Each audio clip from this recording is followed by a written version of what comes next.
So good evening. Welcome everybody. Thank you for joining us for our Military Survivor Benefits Checkup. For those of you joining us at home on Facebook, welcome. Hope you can hear and see everything okay. We did email out the slides that we'll be referencing during the Benefits Checkup a little bit earlier today. They're also posted on the private Facebook page that you're all hopefully viewing this from. So, thank you for joining us. This is our first Military Survivor Benefits Checkup here at Brighton Marine. I'm Diane Nealon, the Executive Director of the Massachusetts Military Heroes Fund, one of the co-hosts for tonight's program. And I was going to say with me, but actually behind the camera over there is Erica Zeiger. She's the Director of Massachusetts Soldiers Legacy Fund, another one of our co-hosts, and just a terrific supporter for families of the fallen.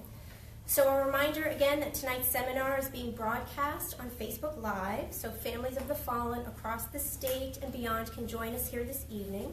We'll archive this broadcast so families who couldn't join us this evening can review this program at their convenience.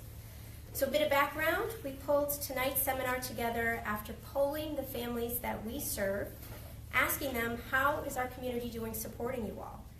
And military survivor families are grateful for the extensive amount of support here in Massachusetts, but get overwhelmed with navigating these benefits. So tonight's seminar will provide an overview of the multitude of federal and state benefits offered to families of fallen service members. But before I get into the agenda for the evening, I wanted to thank the Massachusetts Department of Veterans Services Secretary Francisco Urena and Boston Veterans Services Commissioner Giselle for taking the time out of their busy schedules to join us this evening. I've said many times that gatherings like these, but it's worth repeating that we are so fortunate to be in Massachusetts, where we lead the country in services for veterans and for military families. So this is due in no small part to the hard work of the Secretary of Veterans Services and the Commissioner. And I'd just like to welcome you both up at the microphone here just to greet the families here and joining us on Facebook Live. Thank you, Diane, and good afternoon to the folks at home, but more importantly, the folks who are here, our survivors, our departments, our partners, our Commissioner Sterling from the City of Boston Department of Veterans Services. This is truly a good opportunity to conduct outreach, to thank you all once again for your sacrifice, but also to ensure that if there's anything that we could do to provide for you all the information of the connection of the benefits and services that you all have earned because of the sacrifice of your loved ones, that we to do that. To our friends from Military Heroes Fund and our friends from Soldiers Legacy Fund, thank you for your continued partnership in connecting our families to this community around the calendar, in a sense, of opportunities for connection, so that this truly is a community for connection and empowerment, and also an opportunity to improve upon and outreach as much as we can.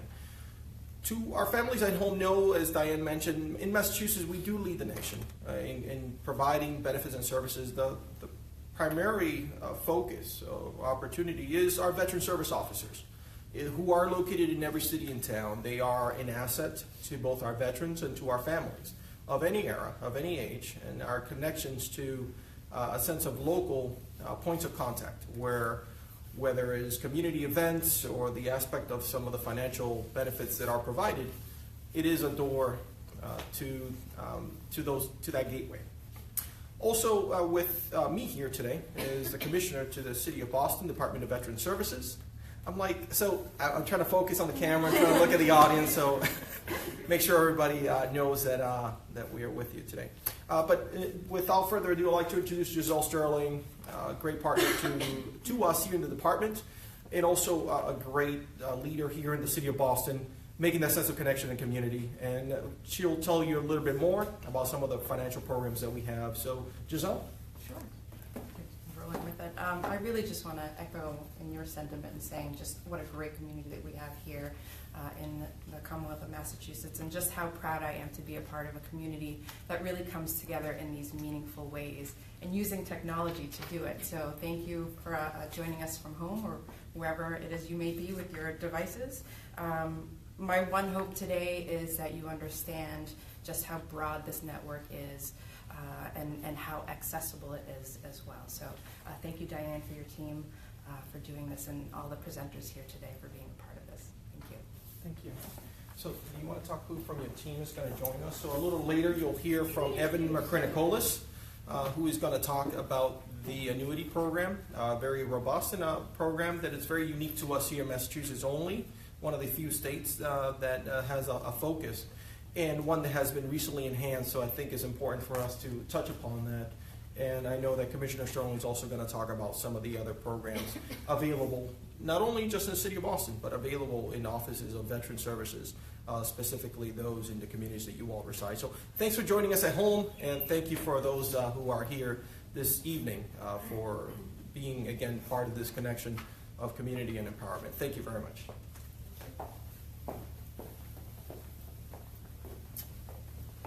So as Secretary Urena mentioned, we are joined here this evening by about 8 different organizations. They are listed on the slide behind me, and I will announce those shortly. But before doing so, I did want to acknowledge Bob Notch, the Program Director for Brighton Marine Health Center, for being with us this evening. So Brighton Marine is our host and our landlord, but more importantly is a wonderful partner of ours. They've really taken a critical leadership role in pulling together veteran and military family support here in Massachusetts. So I'm just going to invite Bob up, who can speak a little more specifically about that. Thank you, Diane. Welcome, for those that are here, welcome to Brighton Marine. And Diane, welcome to Mass Military Heroes Fund. Moved onto our campus in November, and they are a strong partner in what I'm looking for as a foundation of many more organizations to physically move here on campus so we can create a community. Our new logo says a veteran network community, but more than that, it's the families of the veterans that are included in that, and all of you are included in that. So we want to make sure that we're out there, we're helping, we're partnering with great organizations like Mass Military Heroes Fund, and we're making a difference in the lives of veterans and families. Thanks for being here.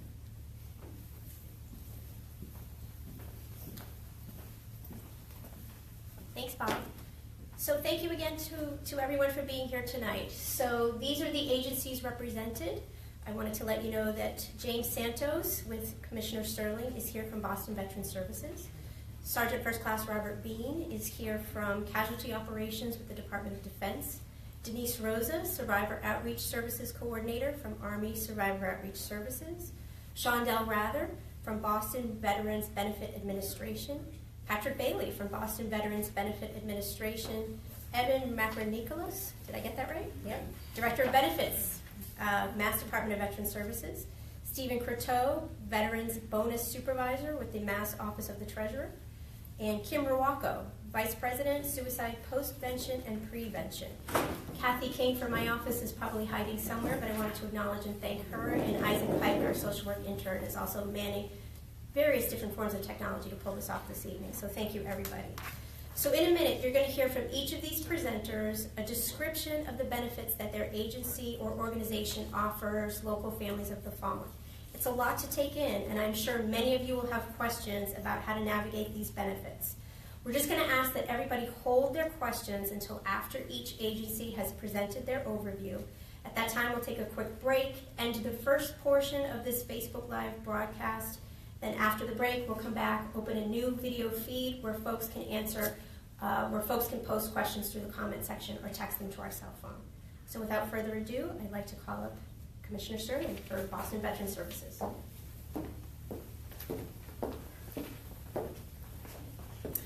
Thanks again, Diane. So there definitely is a 15-minute version of this, and then there's the 3-minute version. I'm going to give you the 3-minute version because I really just want you to know and understand what the department is there for, the specific benefit that we have, and I'm following my notes, if you see me fiddling around with this, which are also on the slides behind me, and I will also direct you to some resources online. But as the Secretary was saying, there is a veteran service officer for every city and town in Massachusetts, so I just happen to be the one for Boston. And our mission is, with deep appreciation, that we recognize the service and sacrifice of our veterans and their families, provide assistance in their time of need, and connect them with the benefits that they've earned. Specifically, our department oversees the financial assistance program known as Massachusetts General Law, Chapter 115. This includes assistance with burial expenses, the decoration of veterans' graves and hero squares on Memorial Day for veterans and dependents living in Boston. Next slide. So the Commonwealth is the only state in the Union that has a generous provision by state law by providing to veterans in need. I'm actually in the process of fact-checking this statement because at one point this may have been true. But what I can say with certainty is that Massachusetts has a long history in assisting our military personnel and their families dating back to the 18th century when towns in the Massachusetts Bay Colony provided assistance to veterans that were struggling after the French and Indian War. The Commonwealth began providing for its veterans immediately following the Revolutionary War, and at the start of the Civil War in 1861, the state's legislature formalized the assistance to provide veterans by establishing Mass General Law Chapter 115 and the Department of Veteran Services, who you'll be hearing more of from today. But right now, I just want to share a few points to keep in mind in thinking about the eligibility for this benefit. First, that it is income-based, so anyone applying would need to come in and sit down with a case manager to calculate their eligibility. And there is a detailed checklist that can be found if you go to City of Boston, veterans at cityofboston.gov. And we also, for those in the audience, have a pamphlet that has all that information as well. And then, in order to be eligible for this, the law has defined an eligible veteran as a person who has served 90 days of active duty, 1 day of which is during wartime, or 180 days active duty during peacetime. Discharge must be under honorable conditions. A widow or a widower of a veteran is eligible for the same benefits as their veteran spouse. And a few other things that we do aside next to Chapter 115 is the dedication of neighborhood squares. The City of Boston is home to, the latest census says, about 17,000 veterans. And if you go around any neighborhood, you'll see the hero squares there. We help establish those hero squares and make sure they get decorated every year in recognition of Memorial Day. Alongside that, something that the Secretary started was biographical plaques that are placed below these hero squares. And it's really, another way that we honor our service members. There's also a QR code attached to it so that it goes to an online memoriam where we can honor our loved ones in that way as well. And then lastly, we have another program that we work hand in hand with the state with, which is the recognition for next of kin service members who were killed in action, died in a designated combat zone, or died as a result of wounds received in action, and that is the Medal of Liberty. Again, that's something that we have applications for and can share that out for folks who are interested in being recognized in that way. But one of the other things that we do to outreach to our veterans and military families is going door to door and knocking on their doors to deliver a service package that has all this information and more every month through a service program called Operation Thank a Veteran. Again, I know that's a lot of information, but if you are interested in any of those things, please visit us online at veterans@cityofboston.gov. Thank you.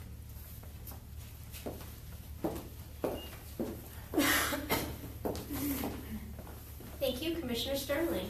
Before I bring up our next speaker, I'm just going to ask Erica to go back a few slides to the checklist. I should have referenced this when we kicked off. These are the benefits we're talking about tonight. So for folks that are viewing us via Facebook Live, this is the checklist that we're running down. This is the order that we're running it down. So Commissioner Sterling just talked about the Chapter 115 benefits, the Massachusetts Medal of Liberty. In addition, we got some great information about the Hero Squares and other initiatives taking place through her office. So next up, we're going to invite Sergeant First Class Robert Bean and Denise Rosa. Sergeant Bean is from the Department of Defense Casualty Affairs, and Denise is with Army Survivor Outreach Services. They're going to go over the death gratuity, the survivor's benefit plan, and the disbursement of pay, burial and funeral honors, Social Security, basic allowance for housing, personal effects, TRICARE health, and dental insurance. And they're wonderful at it. So thank you guys. That's a lot to take in. So they've got a lot of slides with a lot of text on it, which you should feel free to reference. But I'm going to turn it over to them. Thank you very much, Diane. My name is Sergeant First Class Bean, and I'm a Casualty Assistance Officer for the Army. In the naval branches, such as the Navy, Coast Guard, and Marine Corps, they may call it Casualty Assistance Calls Officer. And in the Air Force, they would call it Casualty Assistance Representative, and that would probably be a civilian employee. But somebody in my position would be assigned to a family immediately after the tragic death of a military loved one. Next to me is Denise Rosa. She's graciously allowed me to do the talking tonight, but she is a Survivor Outreach Services Coordinator, and we work in conjunction to help families find benefits or resources such as counseling, financial counseling. When my mission is complete with a family, Denise takes over for long-term assistance with the family. Somebody in my position would try to help facilitate the receipt of benefits that any eligible survivor would be eligible for. It's not for me to be the expert in these benefits, but it is important for me to be able to find those experts and introduce the family to those experts.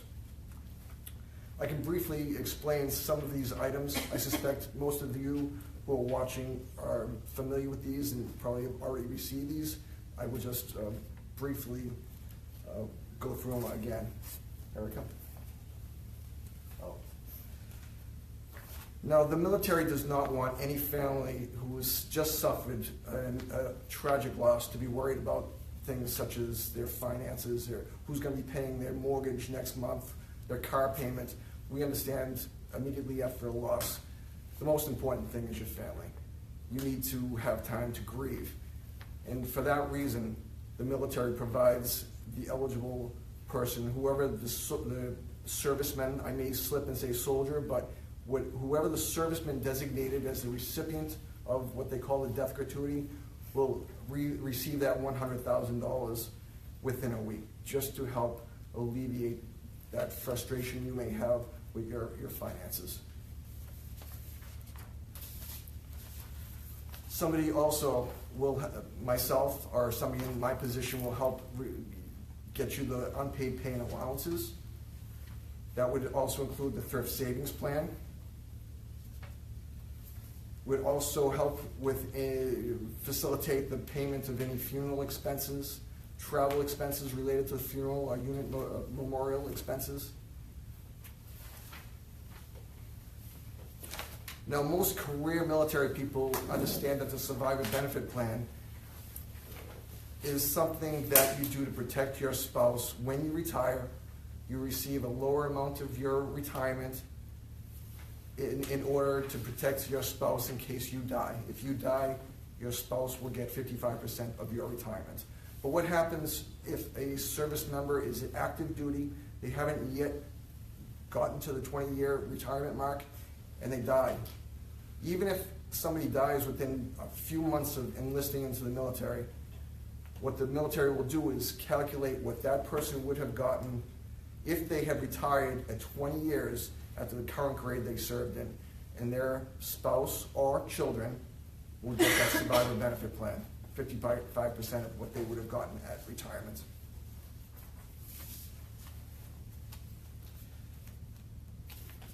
Casualty assistance officers like myself have a direct hotline to Social Security. That is, we can make sure a family gets Social Security almost immediately. And that family member, that spouse, the spouse with children, would have to come up with the corresponding paperwork such as marriage certificates and birth certificates within 60 days, but we can get them that Social Security immediately. For housing, if a family was living on base housing at the time, they would be allowed to live on that on-base housing for 1 year. If they were receiving the basic allowance for housing and living off post, then a check would be cut for 1 year's worth of basic allowance for housing, and that would be given to the spouse. The personal effects for the soldier, for the service member, the casualty assistance officer like myself would make sure that that is delivered to the primary next of kin. Now that is one thing that the service member does not decide who gets their personal effects. It's a summary court-martial official at the home base where that service member was stationed. And it's a specific order of precedence on who gets that personal effects. If the service member was married, obviously it would go to the spouse or the children. If they were parents, they would go to the parents. And if the parents were divorced, it would go to the oldest parent.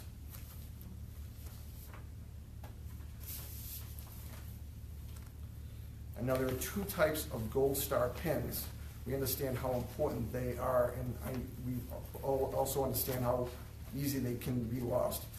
They're very important. It gives others the opportunity to recognize the sacrifice you made so that they can render their condolences to you. We don't want just anybody to be receiving these pins.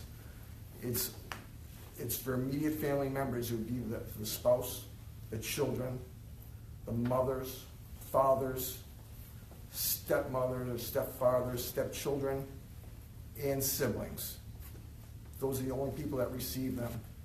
And we try to help you get additional pins if you lose them. It's even hard for us because they don't want these pins to get into the wrong hands. There is a website called goldstarpins.org. Did I get that right, Denise? And you can apply for a new pin. There might be some documentation needed just to prove that you are a survivor. And if there's anything we can do to help facilitate that, we're here to do that.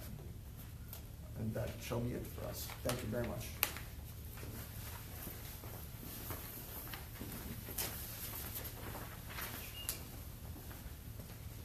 Thank you, Sergeant Bean, and thank you, Denise. Next up, we are going to have folks from the Boston Veterans Benefits Administration come up and talk with us about, dependency and indemnity compensation and service members' group life insurance. Patrick Bailey is not, okay. So we have Shondell Rather, and Patrick's going to hide in the back, and that's okay. Good evening. My name is Shondell Rather. I work for the Department of Veterans Affairs with the Veterans Benefits Administration, particularly the Compensation and Pension Office at the Boston Regional Office in Boston. We primarily deal with compensation claims, but we do provide information on a variety of other benefits that are offered by the Department of Veterans Affairs, and we try to get people to the right resources to answer any of their questions. So in particular, benefits that are related to dependents and survivors, the first one is dependency and indemnity compensation. And it is a monetary monthly benefit that can be paid to survivors, their children, or parents of survivors who were dependent upon a service member to sustain their financial needs. So service members who died while on active duty for training or inactive duty training, or veterans whose death resulted from a service-connected injury or disease, or veterans whose death resulted from non-service-connected injury or disease, and who were totally disabled from their service-connected disabilities for at least 10 years immediately preceding their death, or since the veteran's release from active duty, and for at least 5 years immediately preceding death, or at least 1 year immediately preceding death if the veteran was a former prisoner of war who died after September 30th, 1999. A little bit more about who is eligible surviving spouses are eligible. They do have to meet certain criteria. So you have to have been married to a military service member who died on active duty for training or inactive duty training, or married to the veteran before January 1st of 1957, or married to the veteran within 15 years of discharge from the period of military service in which the disease or injury that caused the veteran's death began or was aggravated, or was married to the veteran for at least 1 year, or had a child with the veteran and cohabitated with the veteran continuously until the veteran's death, or if separated, was not at fault for the separation and is not currently remarried. Surviving children may be eligible for DIC if they are a surviving child of a military service member who died in the line of duty, or a veteran whose death resulted from a service-connected injury or disease.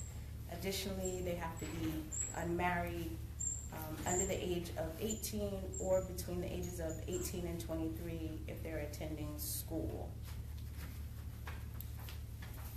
And if you're a parent, you may be eligible for DIC if you're the surviving parent of a military service member who died in the line of duty, or a veteran whose death resulted from a service-connected injury or disease. So on the website, which is,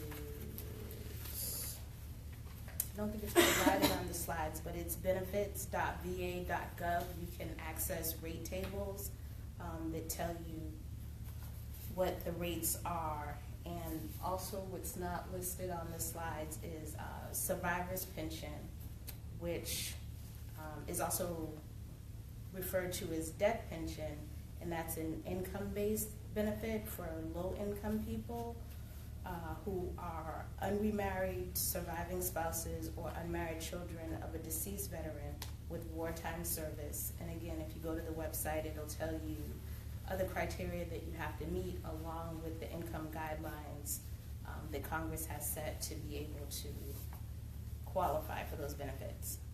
So you can apply by submitting an application, VA Form 21-534-EZ, for death pension or dependency indemnity compensation, and that information would be sent to the Pension Management Center, which is separate from what we do at the Boston Regional Office, but you can always come into the Boston Regional Office to get more information on your claim or to get assistance with filing an application. Life insurance. Service Members Group Life Insurance is a program of low-cost group life insurance protection for members of uniformed services.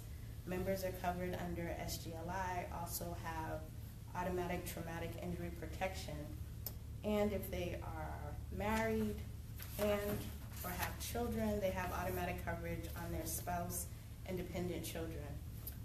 And for more information, you can visit the website. So that's just a basic summary of benefits that you are eligible for with the Department of Veterans Affairs. Thank you.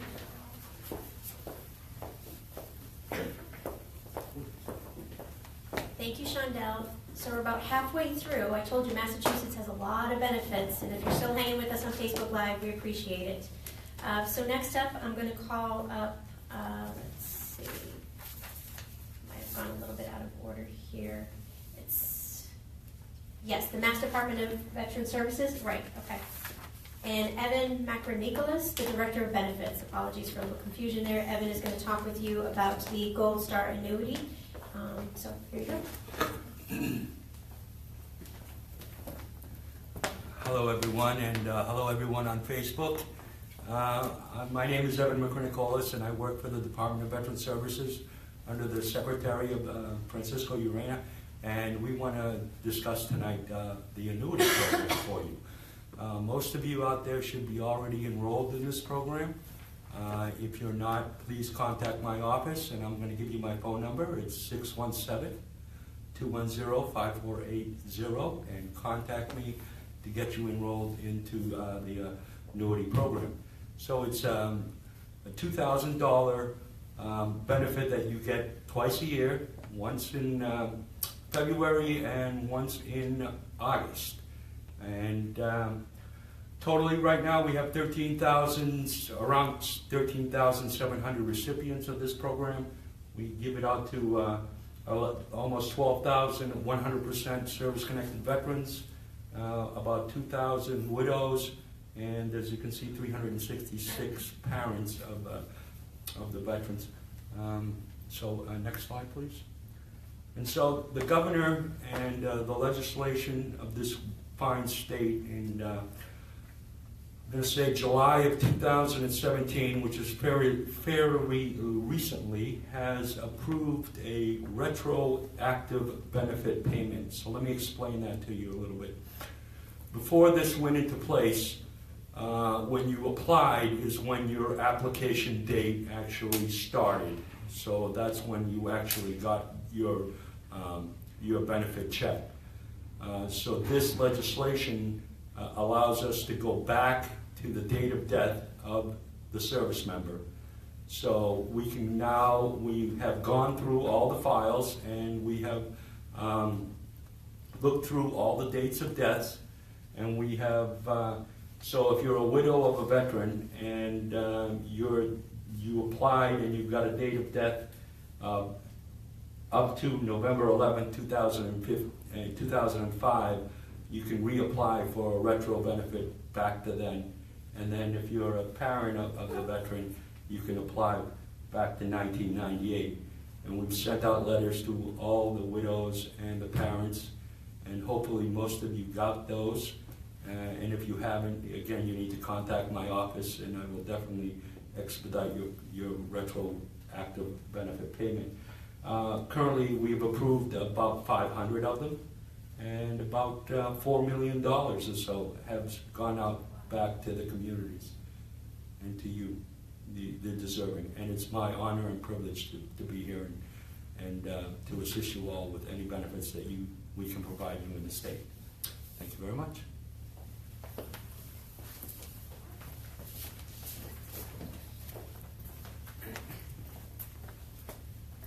Evan's a bit taller than I am. Thank you, Evan. Next up, we're going to go over the Massachusetts Welcome Home Bonus, and for that I'm going to invite up Stephen Croteau, the Veterans Bonus Supervisor from the Mass Office of the Treasurer. Great, thank you, Diane. Hello, everyone. My name is Steve Croteau, and I'm with the Office of the State Treasurer Veterans Bonus Program. I'm here to tell you a little bit about our program. The Veterans Bonus Program is also known as the Welcome Home Bonus. It's for service members that are from Massachusetts that have served during different wartime periods. As you see, we have the World War II, Korean War, Vietnam, and also the current one, the Global War on Terrorism. For the older war bonuses, it's a one-time bonus. Most veterans receive their bonus when they're discharged, and we have the records to see if the member received their bonus. Next slide, please. Next slide. All right.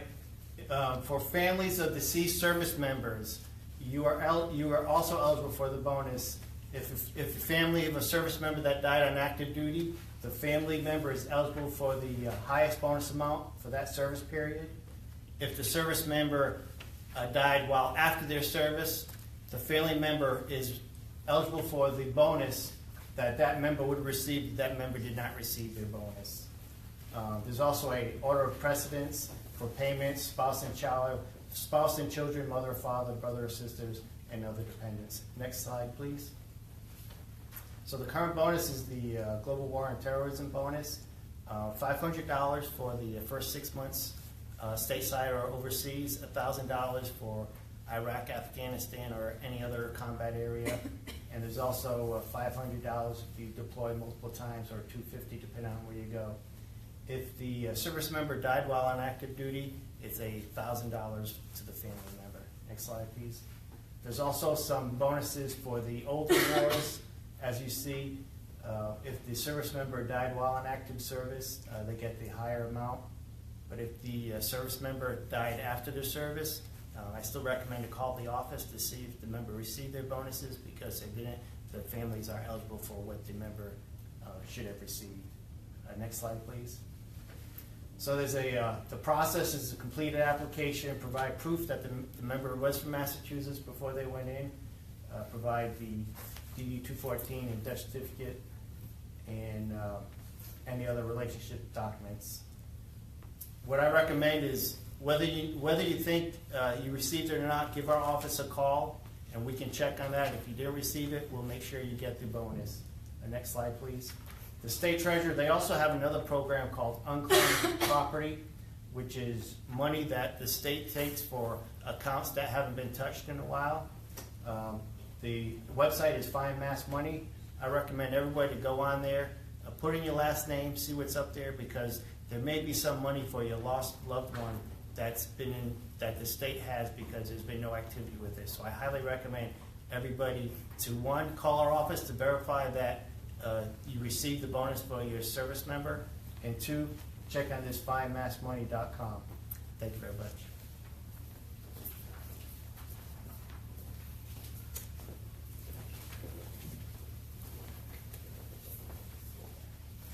Me again?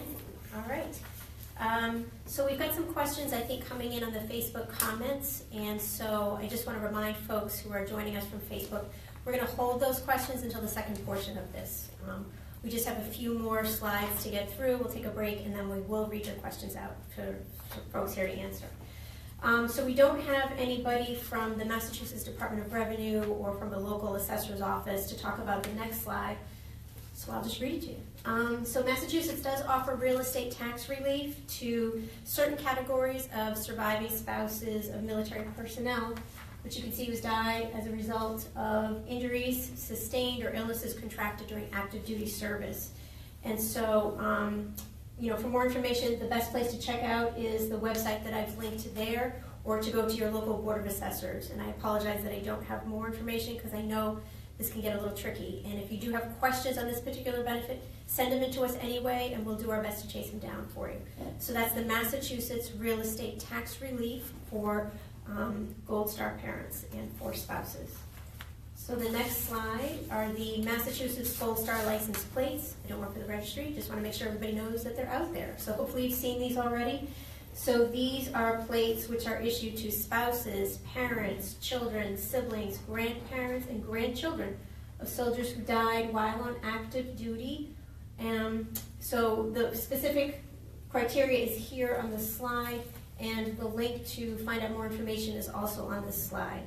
So those are the Massachusetts Gold Star plates.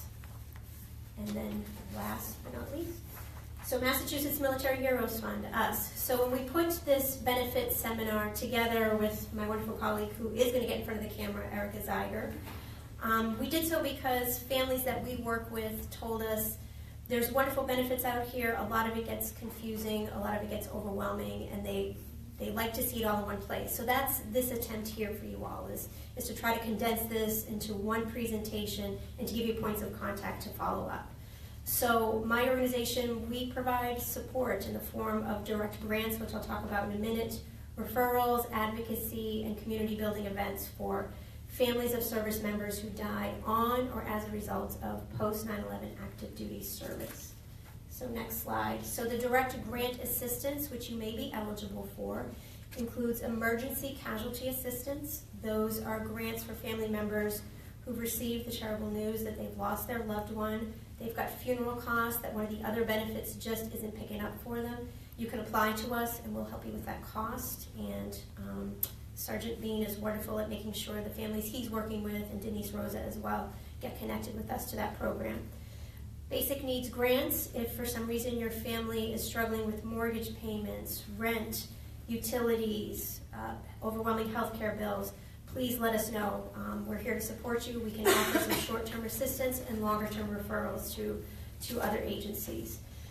We've got a newly launched family enrichment program, so we know that sometimes there's something you wish you could offer your family, but it's just not in the budget, be it a summer camp for the kids, be it an extra course for yourself, some life coaching, an extra class, or a retreat that you'd like to go to. We can pay for those costs, so please, the application's on my website. Send in the request and we will get those funds out to you. We offer community building events, so hopefully most of you on Facebook know what those are. We offer private retreats. concerts, family fun days, seminars like this, Gold Star Mother's Day Tea, and our Memorial Day Flag Garden. Those are the public ones. And then, as you know, I'm a social worker, so if you need a referral, advocacy, case management services, that's what we're here for. I'm going to turn it over to Erica, who is going to get in front of the microphone now, from Mass Soldiers Legacy Fund to talk about their wonderful program.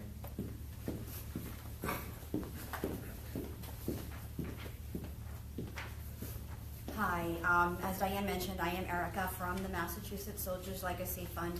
I'm the director of the program there, and just to give you a little bit of information, we provide education grants to the children of Massachusetts residents that died in support of operations in Iraq, Afghanistan, in the global war on terrorism. The service member must have deployed to one of the combat zones. So the majority of our families are KIA. However, not all of them. So we do welcome any questions to any veterans that may have died. Our grants are, we offer a wide variety of grants. We do 2 to 4 year colleges, your traditional colleges. We also do private school tuitions, durable goods such as computers, tutoring, a variety of different grants for our kids. The grants are on an as-needed basis, so there's not any deadlines. There's no scholarship deadlines, which we found was very helpful for our families. And we currently have 50 families and 81 children. They range from, our youngest is 8 years old, and our oldest, I think, just reached 30. Many have graduated, and I think 4 of them have children of their own. So it's wonderful to see them grow. The one other criteria I didn't mention was the service member's home of record must have been Massachusetts. So that's one of our eligibilities. And so far, we started in 2004, and so far we've given over $1 million. We've distributed over $1 million to our families for different education, their different education needs. So at the end, I'm happy to answer any questions, and I have my contact information up there, so please don't hesitate to reach out. Thank you.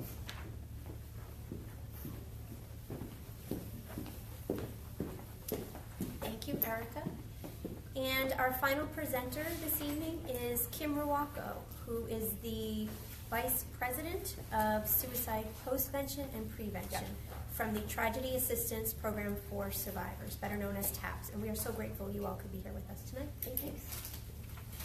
Hi everyone. I have a lot of slides, so what I'm going to do is just go over them really quickly just with the headlines, and hopefully you'll either ask specific questions at the end or email or call us to get any other information that you need that pertains specifically to you. So I don't know if everybody's heard of TAPS, but it's a Tragedy Assistance Program for Survivors. We provide comprehensive peer-based support, resources, and referrals to anybody who's grieving the death of someone who served. So that includes all relationships, all types of deaths, and veterans as well as active duty. We have 4 core services: peer-based support, casework assistance, so anything additional that you need help coordinating with or need support on, we have that. The next one is we have a 24/7 helpline. You can call in 24/7 all the time, because if you call, most widows at 1 o'clock in the morning are when they want to talk, or parents. So we have someone answering every 24/7. We also have community-based care. We have support groups. We have regional events and all kinds of things in everybody's community. Okay, next slide. I'm going to talk a little bit about the VA educational services. I'm so glad they're here. We have a whole department that really helps support educational services because they can be a little bit difficult to navigate. So we have somebody who's assigned just to navigate that for survivors. So you can call them and get help. I'm going to go through just a little bit of information about those. For surviving families, the main best scholarship is the Fry Scholarship. Both my boys are graduating from college, and with the Mass Legacy Fund and the Fry Scholarship, they're able to graduate pretty much debt-free. So a Fry Scholarship is really what you should look into if you are a spouse who has children. The next one. There's a second one that's more for veterans, and it's at Chapter 35. It is more for either veterans or died outside of connected to service. So if you have more information about either one of those scholarships, please call and talk to Ashlyn, and she can really help you pick which one's best for you and which one meets your needs. Next. There are some 2018 changes to benefits that are really important. The biggest one is that for spouses, there used to be a limited amount of time when you could use those benefits after the death of your husband, and now that's unlimited. You can use those ongoing, so that's a really good new benefit. There's also been a consolidation and increase of the DEA for people who are using that benefit. So if you are using the DEA and haven't seen that, you can call us and we can help you navigate that. Okay, the next one. Next slide, Erica. This is just to break down the FRI and the DEA if this is helpful. You can look back at the slide for guidance, or you can call us and ask for Ashlyn, and she can help you walk through each one of them. So we assist with the VA education benefits, state tuition waivers, private scholarships. We help you with the memorandum of agreement we have with the VA, which helps really ease that conversation. We have connections there. We can just talk really easily to navigate if there's something that's not going right or there's some problems with the benefits. We can help you with that. We have an online portal with information that's individualized. You can stick in your information. It'll come up with what your benefit is, what the colleges are, what the specific benefits are for the colleges. This TAPS portal is really easy to use. You can just go to the taps.org and plug in the information, and that'll help you figure all that out. We have college care packages that we send out to colleges that has resources and helps them with graduation and helps them, just with different kind of support that we just started doing. We also do a lot of stuff with college-age kids. A lot of our college-age kids are survivors who graduated from our Good Grief camps and then went to college, so we're very familiar with them. So we continue to have a relationship with them when they're at college by supporting them and helping them take tours of colleges, by keeping in contact with them, helping them with preps for testing, and also doing retreats together, young adult retreats. So this is Ashlyn Haycock. She's our Deputy Director of Policy and Legislation. You can go to education@taps.org or call our number 24/7 to get more information about TAPS and the benefits. So thanks so much.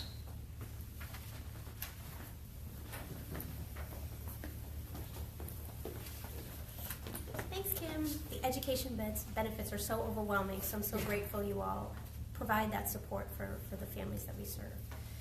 So last but not least, when we pulled this together, we focused solely on sort of the state and federal benefits that are available to families of the fallen. But as I said at the beginning of this, we are so grateful to be in Massachusetts, where there really is a strong community and network of support. So I wanted to make sure that I let everybody know about the other organizations that support families of the fallen and military families. And so on these slides, they're a funny color because those are hyperlinks. So when you have, for those of you at home on Facebook, the PDF that I sent out, if you click on those, it'll take you right to their webpage with their contact information. So the Arredondo Family Foundation supports military survivor families of suicide. The Gold Star Wives of America, New England, American Gold Star Mothers of Massachusetts and Rhode Island are active here in Massachusetts and would welcome your membership. Massachusetts Military Heroes Fund, us, Mass Soldiers Legacy Fund, Erica Zeiger. Massachusetts Fallen Heroes Memorial is an organization that supports both bereaved military families and veterans, and they did a wonderful job of building the memorial down at the Seaport District. If you haven't had a chance to see it yet, you should. It's absolutely breathtaking. Military Friends Foundation, another wonderful organization that supports service members themselves as well as families of the fallen. They're getting ready for their Tough Ruck this weekend. We wish them best of luck, and all of you who are participating in that will be with you and thinking of you. Project New Hope, operated by Bill Moore, offers retreats focused on different military experiences, including some for families of the fallen, and Tragedy Assistance Program for Survivors, TAPS, our wonderful colleagues here. So that will end the first portion of this evening. We're going to end this part of the Facebook video broadcast so that we're able to share it publicly. We're going to resume again in about 5 to 10 minutes for questions and answers. So once you've had some time to kind of digest this, pop back on your Facebook, check the second feed that's going to become live in about 5 to 10 minutes, and you can start typing your questions in. You can also text questions to us at 617-942-1484. The advantage to that is if for some reason you'd prefer not to post your question on Facebook with your Facebook identity, you can just send it to us. We're not going to read your name. We'll just read what your concern or your question is. We'll do our best to get through them all. I think some have already started coming in. We'll read those. I think we can, right, Isaac? Can we read those? Yeah, so we'll start with those and then any others that come in after we resume the broadcast. So thank you. We'll take a quick break.